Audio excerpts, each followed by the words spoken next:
আদিত্য সিং 22 বছর বয়স, স্টুডেন্ট। এই আদিত্য সিং তার মোবাইল থেকে কি পাওয়া গেছে, কেন মনে করা হচ্ছে তার সঙ্গে জঙ্গি যোগ রয়েছে? হামিমের সঙ্গে দেখা হয়েছে, দেবাশিসও বলছিল, কিন্তু হামিমের সঙ্গে কি নিয়মিত যোগাযোগে ছিল? যদি থাকে কিভাবে যোগাযোগ ছিল?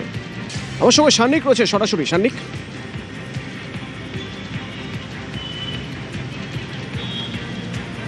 তদন্তকারীরা এখনো পর্যন্ত যেটা জানতে পেরেছেন, আমি এই জায়গাটা যেখানে এখন দাঁড়িয়ে রয়েছি, নমক গোলাঘাট বলে জায়গাটা পরিচিত স্থানীয়ভাবে, আশেপাশে প্রচুর মন্দির রয়েছে, তার মাঝখানেই গত 2 মাস আগে এই জায়গাটাকেই হামিম এবং আদিত্য তারা বেছে নিয়েছিল দেখা করার জন্য। এখানে যখন তারা দেখা করে তারা নিজেদের মধ্যে আলোচনা করে এবং আদিত্যকে সেখানেই একটা টাস্ক দেয়া হয় হামিমের তরফে। যেভাবে আমরা আগের দিন থেকে যখন এই তদন্ত এগিয়েছে, বারংবার একটা কথা উঠে এসেছে যে এই নেটওয়ার্ককে কিভাবে আরও ছড়ানো যায়, সেই চেষ্টা এই জঙ্গি গোষ্ঠীর মধ্যে আমরা দেখতে পেয়েছি। হামিমের তরফে আদিত্যকে টাস্ক দেওয়া হয় উমেশ রায় তার যাবতীয় তথ্য, তার ছেলের যাবতীয় তথ্য কালেক্ট করতে হবে। এবং সেই তথ্য যখন উমেশ রায়ের ব্যাপারে যখন তথ্য আদিত্য কালেক্ট করতে শুরু করে, ঠিক সেই সময় সেই যাবতীয় যেগুলো সে কালেক্ট করেছিল সেগুলো তদন্তকারীরা বলছেন যে তাদের সূত্র মারফত আমরা এখনো পর্যন্ত যা জানতে পারছি যে সেই তথ্যগুলো এই আদিত্যর তরফে সরাসরি শাহজাদ ভাট্টি গ্যাংয়ের কাছে পাঠানোর তথ্য প্রমাণ মিলেছে। অর্থাৎ বিভিন্ন যে এনক্রিপ্টেড মেসেজিং সার্ভিসের মাধ্যমে তারা যে কমিউনিকেশন করতো, সেই কমিউনিকেশনে এই আদিত্যর সঙ্গেও সরাসরি শাহজাদ ভাট্টি গ্যাংয়ের যোগাযোগ মিলেছে। এবং এই সময়ের মধ্যে যখন আদিত্য এই সমস্ত ডেটা কালেক্ট করছে, এই গোটা কাজটা সে করছে, সেই সময় তারা নিজেদের মধ্যেও কিন্তু যোগাযোগ রেখেছে। এক্ষেত্রে আবিদের সঙ্গে যোগাযোগ ছিল, এক্ষেত্রে হামিমের সঙ্গে যোগাযোগ ছিল। এই তিনজন মিলে, আদিত্য, আবিদ, হামিম, তিনজনের নিজেদের মধ্যে কানেকশনে একটা অ্যাপ ব্যবহার করতো, তার নাম হচ্ছে সেশনস। এই অ্যাপ মূলত একটা বিদেশি কোম্পানির তৈরি একটি অ্যাপ, যে অ্যাপটি overall end to end encrypted একটা চ্যাট সেফ সিকিওর প্যাসেজ তৈরি করতে পারে এবং সেই মতো সেই অ্যাপে তারা যোগাযোগ সারতেন নিজেদের মধ্যে। এই অ্যাপে তাদের যোগাযোগ করার কারণ এটাই ছিল যাতে কোনো রকমভাবে তাদের কথাবার্তা বা তারা কি চাইছেন সেটা কেউ ট্রেস না করতে পারে। তদন্তকারীরা এখন যেগুলো খতিয়ে দেখছেন যে হানি ট্র্যাপের যে পরিকল্পনা হয়েছিল, সেই হানি ট্র্যাপ কি শুধুমাত্র এক্সটর্শনের জন্যই প্ল্যান করা হচ্ছিল, নাকি এর পেছনে কোনো অন্য রকম ছক ছিল? যার ছেলেকে হানি ট্র্যাপ করার পরিকল্পনা করা হচ্ছে তিনি রাজ্যের একজন মন্ত্রী, তাই সেই পরিস্থিতিতে দাঁড়িয়ে কি কারণে এটা করা হচ্ছিল সেই বিষয়ে জানার কিন্তু তদন্তকারীরা বর্তমানে চেষ্টা চালাচ্ছেন। মানে শানিক, একটা বিষয় স্পষ্ট, তার মানে এখনো পর্যন্ত তদন্তকারীদের কাছে যা সূত্র রয়েছে, সেই সূত্র বলছে যে মানে সব কটা তথ্য নথি এক জায়গায় গাঁথলে এটা নিশ্চিত হওয়া যাচ্ছে যে টার্গেট ছিলেন মন্ত্রী। কোনোভাবে হানি ট্র্যাপে তাকে ফাঁসানোর জন্য বা কোনোভাবে তাকে ফাঁসানোর জন্য টার্গেট মন্ত্রী ছিলেন। দেবাশিস হয়তো আরও ভালো বলতে পারবে। দেবাশিস,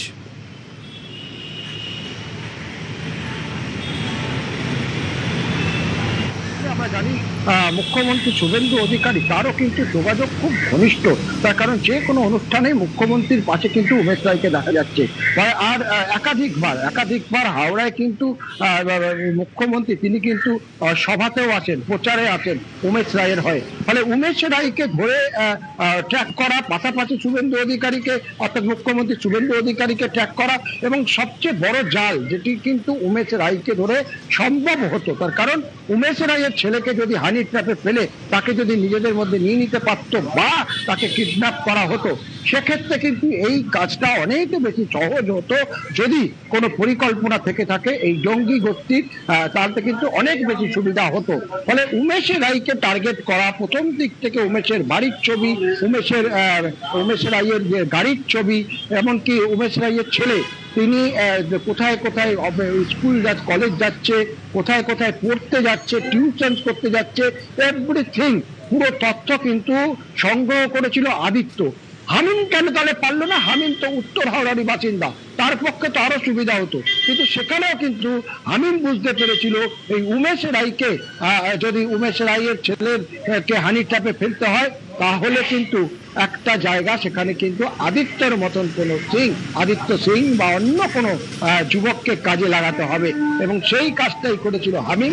কার্যত প্রথমে এই এবং দেবাশিস, তোমারও মনে থাকবে দেবাশিস যে এই উমেশ রায়, এই মন্ত্রী, তিনি কিন্তু আগেই সন্দেহ প্রকাশ করেছিলেন জঙ্গিদের সঙ্গে স্থানীয়দের কেউ জড়িয়ে থাকতে পারে।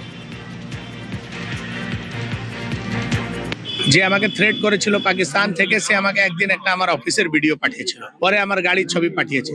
তখনই আমি জেনে গেলাম যে লোকাল কাউ না কাউকে এরা ইনভলভ করেছে, না হলে এটা পাওয়া যায় না। আমি পুলিশকে জানিয়েছিলাম, পুলিশ এর উপরে নজর রেখেছিল, এসটিএফ পুরো বিষয়টা ধরেছে। চিন্তার বিষয় আছে যে আপনি পাকিস্তান থেকে লড়তে পারেন, আপনি জঙ্গিদের সঙ্গে লড়তে পারেন, কিন্তু আপনার বাড়ির কাছে যে দেশদ্রোহীরা আছে তাদের থেকে কি করে লড়বেন? সমাজকে সচেত হতে হবে। এই ধরনের যারা গতিবিধিতে ইনভলভ আছে, যাদের উপরে সন্দেহ আছে, তাদের সূচনা দিতে হবে, যাতে আমরা এই ধরনের মানসিকতার লোক যারা দেশদ্রোহ করে তাদেরকে চিহ্নিত করে তাদের বিরুদ্ধে আমরা কঠোর পদক্ষেপ নিতে পারি। আর আদিত্য রায় গ্রেপ্তার হওয়ার পর মন্ত্রী কি বলছেন শুনুন। মুলতা ওরা আজমগড়ের লোক আছে, এরা হচ্ছে আসল সমাজের দুশ্মন, যারা টাকার জন্য পাকিস্তানি জঙ্গিদেরকে সমর্থন করে, লোকের ইনফরমেশন লিক করে, ভিডিও বানায়, সেই ইনফরমেশন গুলো দেয়। এদের ভরসাতেই আমাদের উপরে এই থ্রেড গুলো আসে।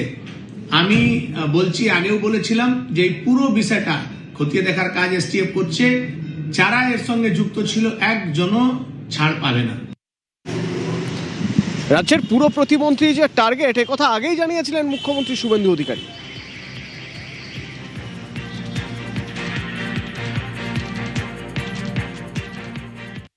শুধু আমি তো নয়, কালকে এসটিএফ বলবে, কালকে শুনবেন।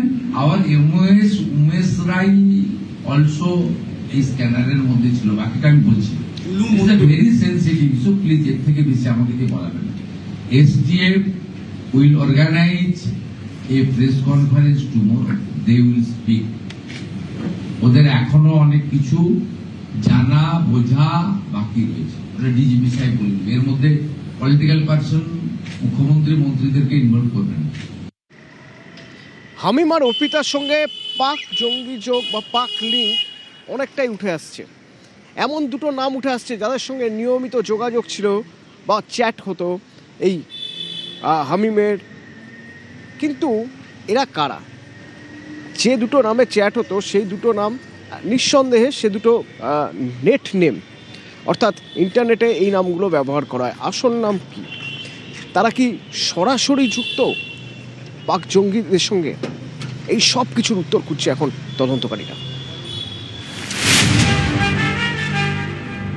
আমরা কয়েকটা জিনিস খুব সিরিয়াস জানতে পারলাম, যাদের সঙ্গে হামিমের খুব ক্লোজ ইন্টারাকশন চলছে।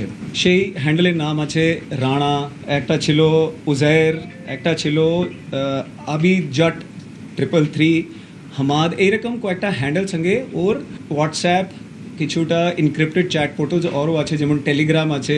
এদের নিজেদের মধ্যে কমিউনিকেশন স্টার্ট হয়। কমিউনিকেশন ডিটেলস মধ্যে যখন আমরা গেলাম তো আমরা দেখলাম কি এই হ্যান্ডেলস পাকিস্তান থেকে অপারেট হচ্ছে, আর শেহজাদ ভট্টি গ্যাং যে আছে তাদের সঙ্গে, শেহজাদ ভট্টি গ্যাং যে পাকিস্তান থেকে অপারেট হয় তাদের সঙ্গে যুক্ত আছে।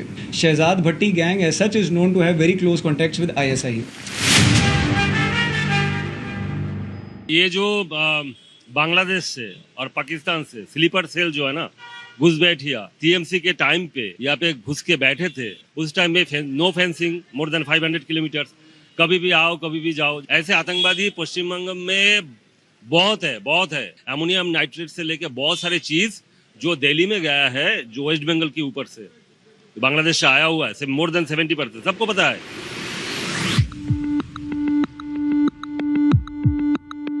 জঙ্গি যুগলের পাক লিঙ্ক, পাক হ্যান্ডলারদের সঙ্গে হামিম অর্পিতা সরাসরি যোগাযোগের কথা শনিবারই জানিয়েছিল এসটিএফ। সূত্রের খবর, হ্যান্ডলারদের সঙ্গে অর্পিতার টানা কথা হতো মূলত হানি ট্র্যাপ ফেলা নিয়েই।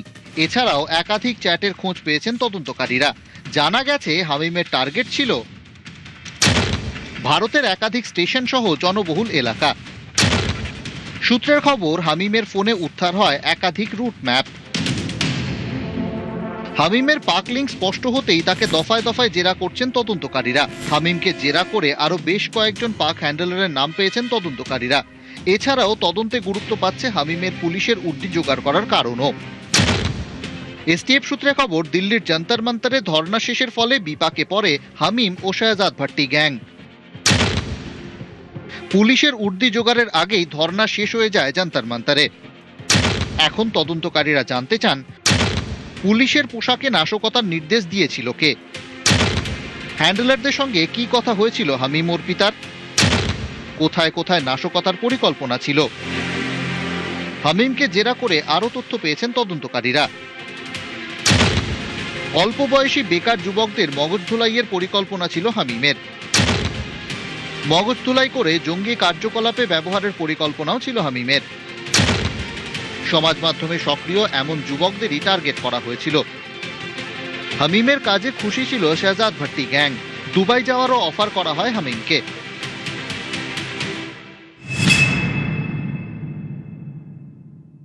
হামিম মণ্ডলও দুবাই যাওয়ার পরিকল্পনাও করেছিল।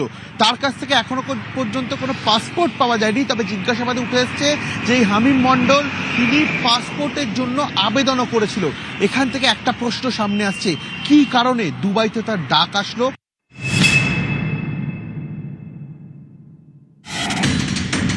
সোশ্যাল মিডিয়ার রিল এবং চ্যাটিং এর আড়ালে লুকিয়েছিল এক ভয়ঙ্কর ষড়যন্ত্র। পাকিস্তানের জঙ্গি হ্যান্ডলারদের সঙ্গে ঠিক কি কি কথা হয়েছিল হামিম ও অর্পিতার? কোন গোপন চক্রান্তের জাল বোনা হচ্ছিল নেট দুনিয়ার চোরাগলিতে? সমস্ত জট খুলতে এখন ধৃত জঙ্গিকে লাগাতার জেরা করছে এসটিএফ। নিউজ 18 বাংলা।